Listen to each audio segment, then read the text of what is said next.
Um, so Dragon Assassin, right? We're on Elder Magic. This is like the fourth or fifth one now. Arthur Slade, the author of these books, knows how to write a cliffhanger because the last book, I don't remember which one it was, but the last book ended right before Brax told Carmen to kill him. That's where that book ended. And then this one ends with Carmen having to go save Brax. And I'm just like, motherfucker. He knows how to write, and I'm very angry. um, I will say though, I do remember mentioning how because Carmen and Brax both used the word love in the last book, and I do remember saying that if she is in love with this dragon, I'm going to burn down my house. Um, she's not in love with the dragon. She views him as a sibling, which is great because her own brother was a piece of shit. So, you can tell I haven't filmed in a while because I keep looking at the screen instead of looking into the camera. Anyway, um, yeah. Carmen views Brax as a brother, so she doesn't want to kill him. She gets stopped from killing him by like his family because that other brother that they ran into in the sewers, he went and told because he's a bitch. And also, snitch culture is like only in prisons. Do do not get caught up in someone else's bullshit and go to jail for like 12 years because you're not a snitch. No, you're a ride or die. No, you're about to die. Anyway, um Carmen and Brax get sent to a dungeon. Brax isn't speaking to her because he's throwing a hissy fit. In case you don't remember, Brax. Okay, here's the basic catch up. This is mostly for myself because I haven't talked about this in like a year.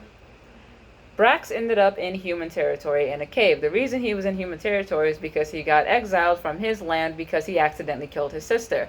Why did he accidentally kill his sister? Because he took umbrage with her fiance, husband, I don't know, someone that she was romantically involved with. He took umbrage with him. The two of them were fighting. She got in the way and both of them died. So their dad sent Brax away. Brax came back with Carmen after fulfilling the thing where instead of killing her twin brother, they just wiped his memory and sent him away. And also, Brax took one of his eyes because her twin brother got rid of one of her eyes. Turnabout's fair play. So they go to Dragonland, and in Dragonland, where Emmy wished on a dragon scale, uh, fucking he hasn't told her up to this point what he wants her to do because he's fulfilled his part with her brother, and now Carmen has to fulfill her part. And her part is killing Brax and using ancient magic to bring back his sister. How all that was going to work for Brax's dad, I have no clue, but because his dad is all fucked up because he lost two of his children, and Brax was the favorite, so you know that that other brother ain't doing very well right now. Anyway, um, so they get sent to the dungeon, and Brax isn't speaking to her. Brax's brother takes him away to kill him. Carmen gets a messenger bird uh, to free her. Carmen gets, yeah, the messenger bird frees her, I'm pretty sure. And then they go to like a, I'm pretty sure he's also a dragon. I don't think he's a human slave. Also, the dragons have human slaves. I don't think he's a human slave. He's like a wizard dragon, whatever. And they go to the oracle. It's an oracle, and she tells Carmen that she and Brax are tied together by elder magic. Probably got something to do with the fact that one of Brax's eyes is literally in Carmen's head. Don't worry, Brax's eye will grow back eventually. Till then, they can see through each other's eyes. That's cool. In ancient times, when there were no slaves, it was common, but you know. Also, Carmen has these two daggers that are from that time. We don't actually know really anything about Carmen because Carmen and her twin brother just kind of showed up at the Assassin Academy one day. They're orphans, it's assumed. I kind of feel like that might not be the case, but the series also isn't being finished written yet, so hopefully I don't catch up to him. Hopefully he finishes it before I catch up. I really hope he finishes it before I catch up. I can't take another series not being finished. The Root and the Nobleman's Guide have been moved back again.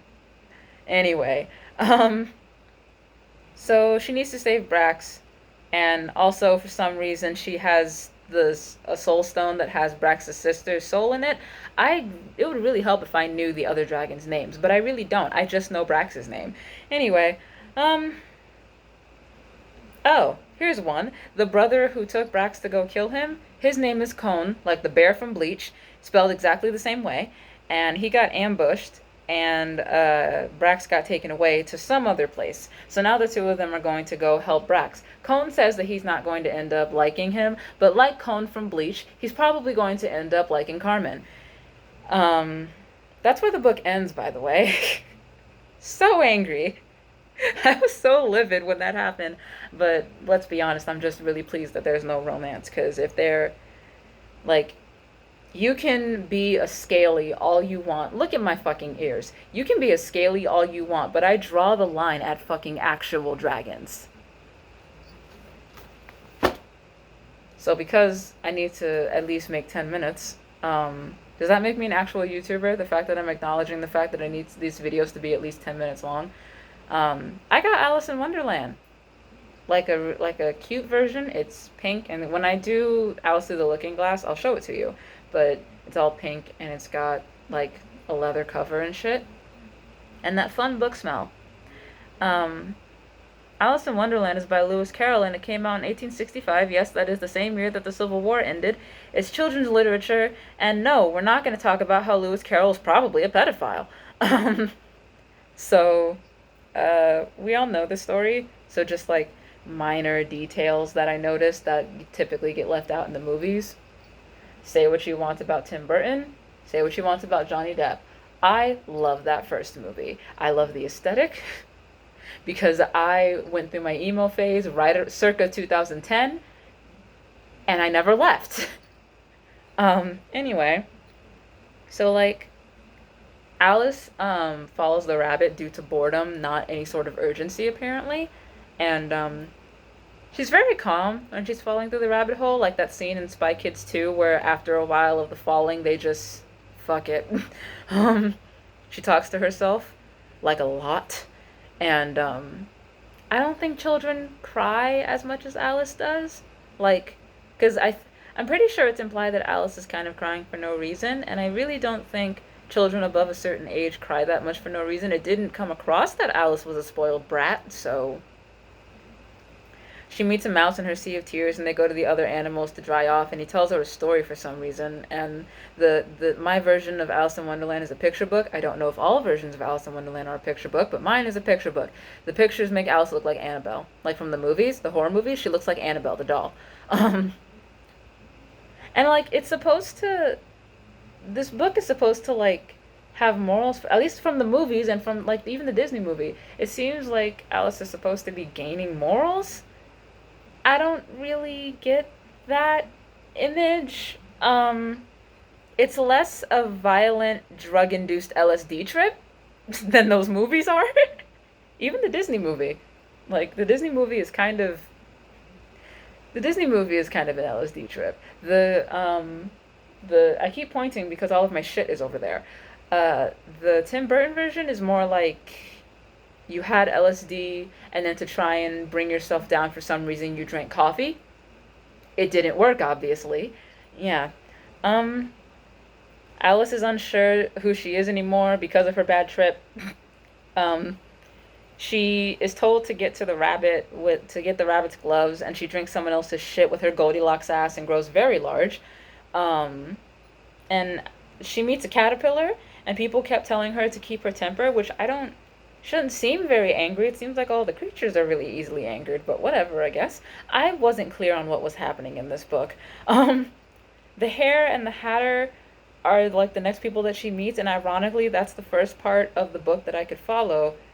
The reason I say ironically is because if you've ever seen any version of Alice in Wonderland, Cheshire, the Hatter, and the Hare are the hardest people to follow because they're insane, literally.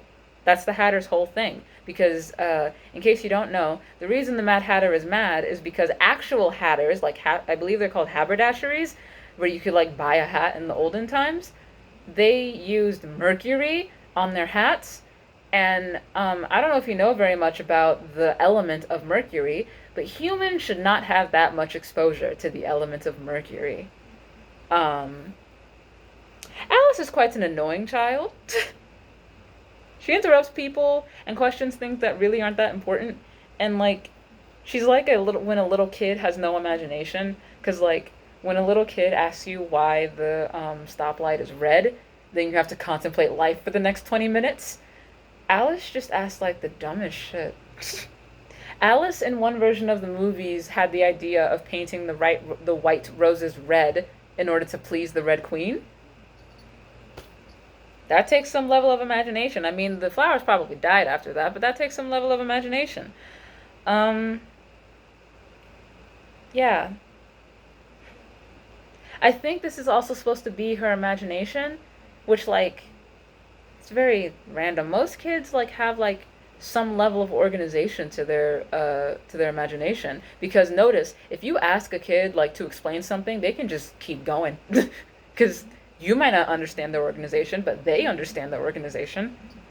Um, I got lost again. There was dancing and a turtle and a griffin and a lobster, and then there was a trial for something. And I think Alice got back to the regular world. I don't know. Um, it's a wonder to me that this book ever got popular, considering how nonsensical it is. Um, the Civil War ended like 4 months before this this book was written, and I don't think Lewis Carroll was American, so it doesn't matter to him. But that's still funny to me. Um, Mostly because people act like history is this like long ago thing that like happened forever ago. Alice in Wonderland is the same age as long as as former slaves were free. It was 4 months younger than the 13th Amendment. Like, um, the Tim Burton one though is hardly an Alice in Wonderland movie though, considering what this book was like. I've never actually seen the Disney version. Don't penalize me for that. I Disney is the creator of my childhood, so trust me, I've seen plenty of Disney and know what a terrible human being he was. I got yous. But like, I don't know, something about those animated movies before I believe the Disney Renaissance was like my first Disney movie. Before that, I haven't seen very many of them. I didn't see Snow White until I was like 19. Meanwhile, I could probably tell you the exact order of every single song in Princess and the Frog. Um, yeah. Uh, I've decided though that the best adaptation of Alice in Wonderland is Oran Host Club. Don't at me.